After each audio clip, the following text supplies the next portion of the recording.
Well, the first thing I think you need to understand is that these people that you're comparing yourself to, you don't really know very well, and what that means is that you see their shiny outside, but you don't see the reality of their life. Maybe you're in California, see someone speeding down the road in a convertible Porsche, and you think, oh man, what a lucky bastard. And the truth of the matter is that he's thinking about wrapping his expensive sports car around the next cement pillar that he comes close to. You can't tell, and people have hard lives, and even people who are comparatively fortunate have hard lives. And so the ideal that you're observing that makes you jealous and resentful is in large part an illusion that's created by your own mind.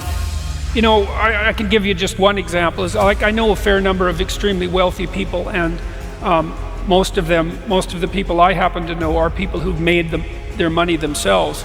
And I tell you, man, they have a burden of responsibility that would crush me, would crush the typical person. They're just working flat out, like 90 hours a week, and they have thousands of people depending on them. And they have their money, and they have their status, and that's not nothing. But don't be thinking that there isn't a price to be paid for that. They don't see their families, they're often divorced, they don't see their children grow up, and they don't have time off.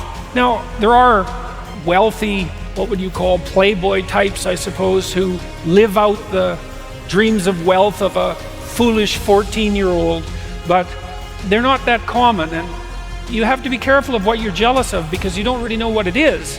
And then the other thing that's kind of useful is to understand that you're different from everyone else. And this is especially true as you get older. When you're 17 or 16 or something like that, comparing yourself to other people makes a certain amount of sense because 16 and 17-year-olds, they're kind of the same, which is why when you go off to university, you can make friends so quickly. It's like, I'm just about 60. It takes me like 15 years to make a friend now, as opposed to the 2 months that it took when I was 17.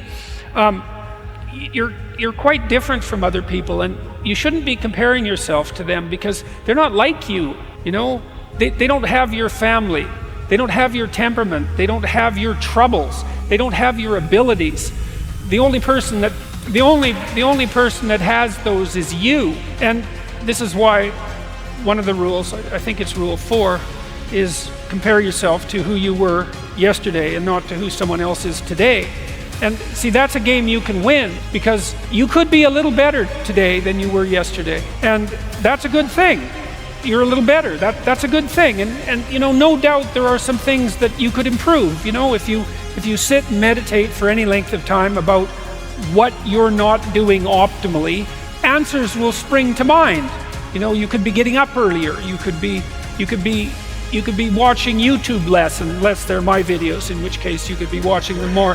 But comparing yourself to who you are now, that's a game you can win. And I've seen this be effective in many, many cases. In my clinical practice, for example, it's like you take stock of where you are, what your advantages are and what your disadvantages are, and then you start with a little humility on the path of incremental improvement. And incremental improvement compounds. And so you can get a long ways. And then because trajectory in some sense is more important than position for human beings. I mean, if you're starving to death,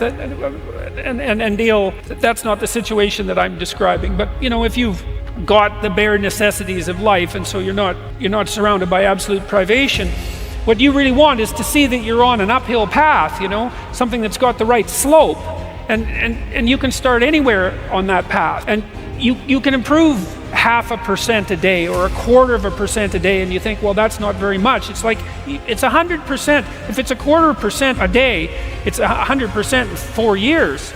And that doesn't count compounding, which means it's actually going to happen a lot faster. I think that the possibility that you can make yourself slightly better on a continual basis I think that's something that's accessible to everyone. I think that's equivalent to leading a virtuous life. And, I talked about the terrible catastrophe in some sense of differences in intelligence and differences in conscientiousness and so forth, and the downside of the meritocracy, but there is something to be said for virtue and truth, and that is another thing that I've noticed about people who've been phenomenally successful is that they really do everything they can to live a truthful life.